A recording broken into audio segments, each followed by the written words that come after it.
Hati yang baik. senantiasa berwasiat pada diri hati pribadi khusus dan umumnya kepada jemaah sekalian agar senantiasa meningkatkan kadar keimanan dan kadar ketakwaan kepada Allah Subhanahu wa taala. Iman dalam artian atas diri membenarkan di dalam hati, wal iqraru bil lisan mengucapkan dengan lidah, wal a'malu bil arkan dan mengamalkan dengan segala perbuatan. Takwa dalam artian menjalankan segala perintah Allah dan menjauhi segala larangan. Hadirin sidang jemaah salat Jumat yang dirahmati Allah Subhanahu wa taala. Hari-hari terakhir ini kita disuguhi tontonan yang begitu menyayat dan mengiris hati kita. Bagaimana tidak di era modern yang katanya penjajahan di atas muka bumi telah dihapuskan, kaum Zionis dengan leluasa seenaknya saja menjajah bumi Palestina dan menindas rakyat Israel. Serangan demi serangan terus dilancarkan kepada rakyat yang tidak berdosa. Ratusan nyawa rakyat Palestina telah menjadi korban kekejian dan kebiadaban. Sebagai umat Islam, tentu kita mencintai dan membela Palestina. Palestina bukanlah negeri biasa. Palestina memiliki sejarah panjang yang menjadikannya selalu bersemayam di setiap musuh. Ada 9 alasan kenapa kita harus mencintai dan membela Palestina.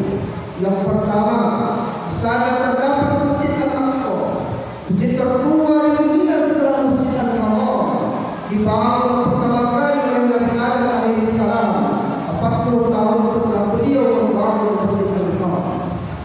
Yang kedua, Masjid Al-Aqsa yang berada di kota Baitul Maqdis, Palestina pernah menjadi kiblat sholat selama 17 bulan lamanya setelah Rasulullah SAW berhijrah dari Mekah ke Madinah.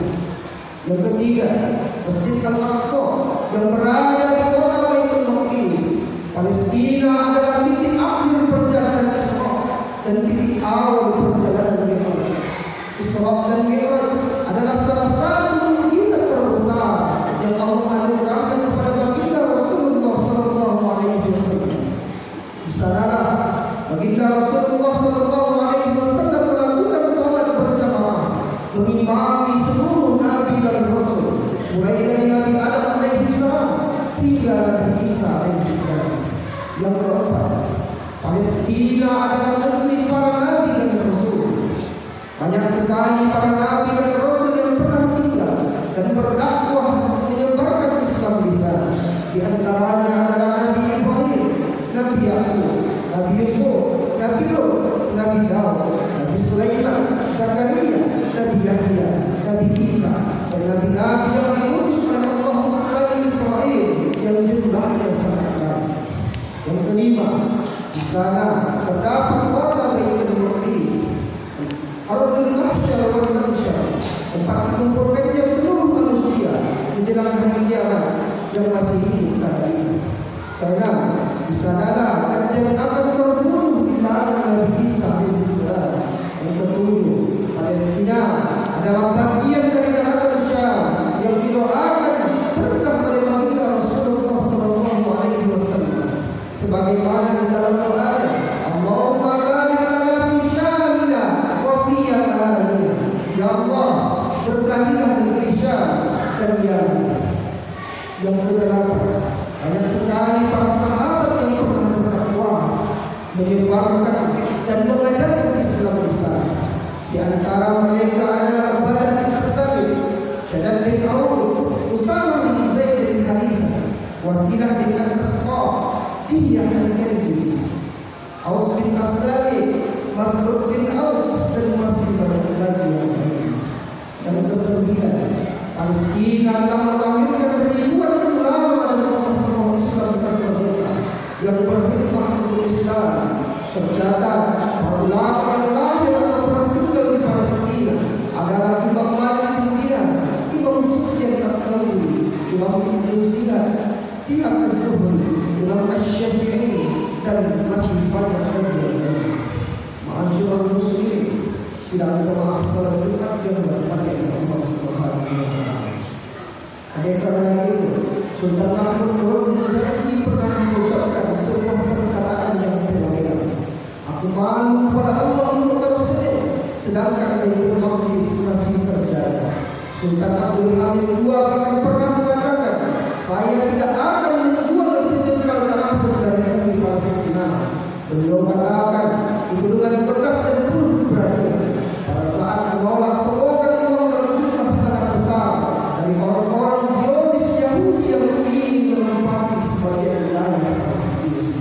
tidak kalah fenomenal adalah Sultan Salahuddin Al-Ayyubi. Didorong oleh kecintaannya yang mendalam kepada bumi Palestina pada tanggal 27 Rajab 583 Hijriah, beliau berhasil membebaskan Baitul Maqdis Palestina. Ketika ingin membebaskan Baitul Maqdis, Sultan Salahuddin Al-Ayyubi tidak langsung menyiapkan tentara dan peralatan perang. Akan tetapi yang mula-mula beliau lakukan adalah mempersatukan umat Islam dalam ikatan akidah yang benar, yaitu akidah Ahlussunnah wal Jamaah. Menurut beliau, kesatuan akidah akan melahirkan kesatuan hati. Kesatuan hati antara umat Islam adalah kekuatan yang dahsyat, tidak akan dikalahkan oleh siapapun.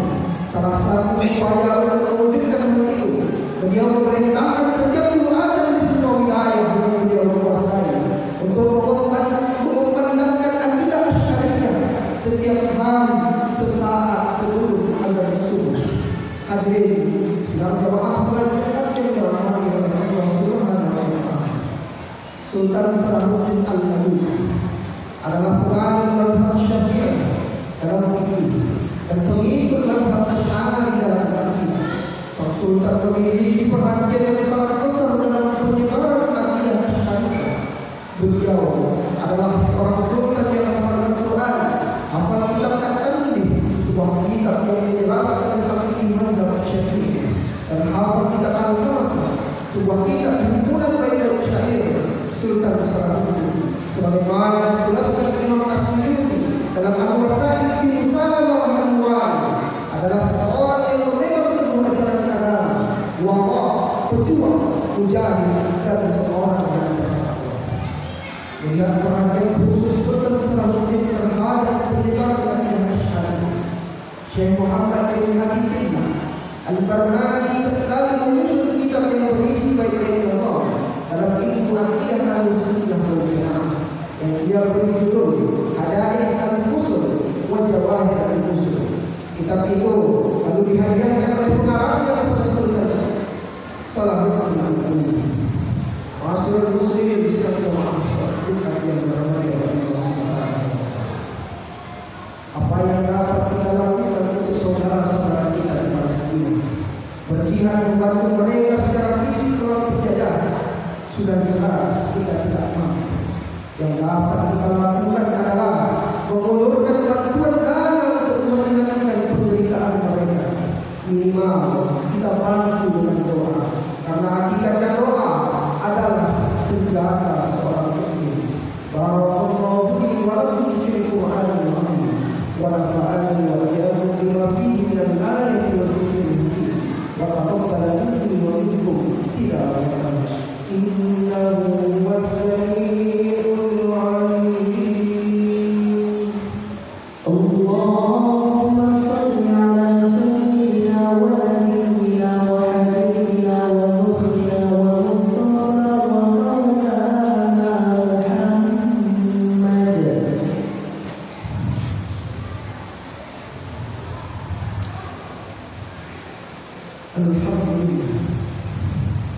Alhamdulillah ala ihsanihi wa syukruhu ala tawfiqihi wa hidayatihi.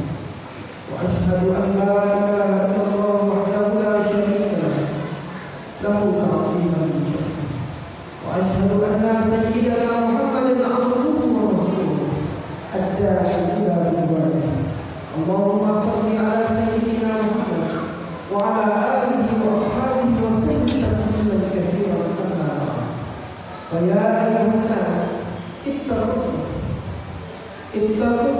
fina wa tabu amana wa sajada wa alamu anna Allaha amarakum bi amrin bada'a fihi bi nafsihi wa tada'a malaikatihi bi kursihi wa qala ta'ala inna Allaha wa malaikatahu yusalluna 'alan nabiy ya ayyuhalladzina amanu sallu 'alaihi wa sallimu taslima.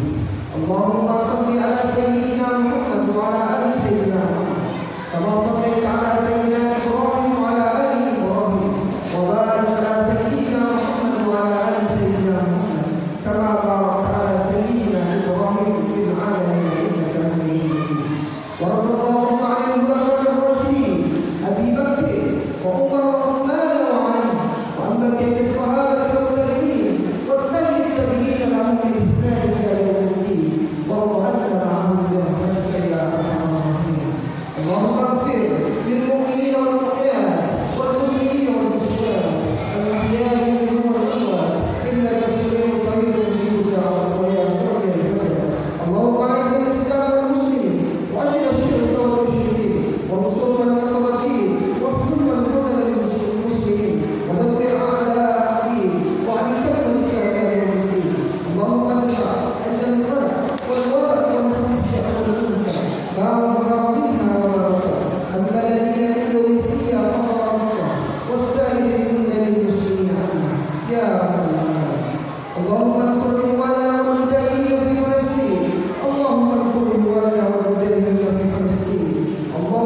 Innallaha ya'muru bil 'adli wal ihsan wa ita'i dzil qurba wa yanha 'anil fahsya'i wal munkari wal baghi ya'idzukum